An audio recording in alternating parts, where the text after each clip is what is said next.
These are the 3 most frequently asked questions about ferry travel in Greece that I haven't answered yet in my playlist. Number 1. Do the Greek ferries make you seasick? The answer is not necessarily. Personally, with all the ferries I've taken in Greece over the years, have never experienced a real rough ride. But I know that's also a bit of luck, because it can be extremely windy in Greece. There are some creators such as Nikki on her way here, and also Continental KY here that have shared a horrible rough experience where everybody was puking. What can you do about it? Well, you can do nothing about the weather, of course. What you can do is book a slow ferry instead of a high-speed one, because they are way more stable, and even when it's windy, they are mostly cruising like a plane in the sky. How to recognize a slow ferry? I always use Ferry Hopper to compare and book my ferries. It lists all the available ones for your travel day. The name of the ferry is always here, you can just Google it and a picture of the ferry will show up, but mostly Blue Star has slow ferries and Sea Jets has high-speed ferries. This also brings us to question number 2. Do the ferries in Greece get cancelled often?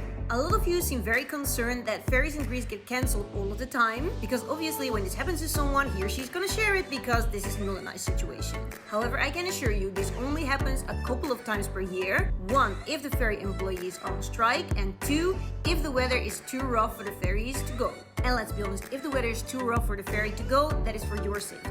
But again, it is not the norm. Again, if we're talking about the weather, the chance of a slow ferry getting cancelled is way lower than a fast ferry. If you're really concerned about this, go with the slow ferry option. So what happens in the unfortunate event that your ferry does get cancelled? In the case of a strike, as I said, it's mostly announced beforehand so they can adjust the schedule to it to work around the strike. They will send you an email or a text, or they will inform you via their website what the new schedule is. So keep an eye on that. The weather is of course something we cannot plan for. So in case your ferry gets cancelled last minute, the easiest thing to do is to go to the port and go to the office of the ferry company you're traveling with. I can assure you, you will find it easily, because there will be a line of other people with the same question. They will help you change your tickets, etc. Of course, you can also try and call them, but the call center will most probably be busy. And question number 3, are the ferries delayed all the time? Again, do not believe the horror stories here. The slow ferries are mostly right on time, very on point. High-speed ferries are often running a bit late, like 15 to 30 minutes late, simply because they have such a short turnaround time in port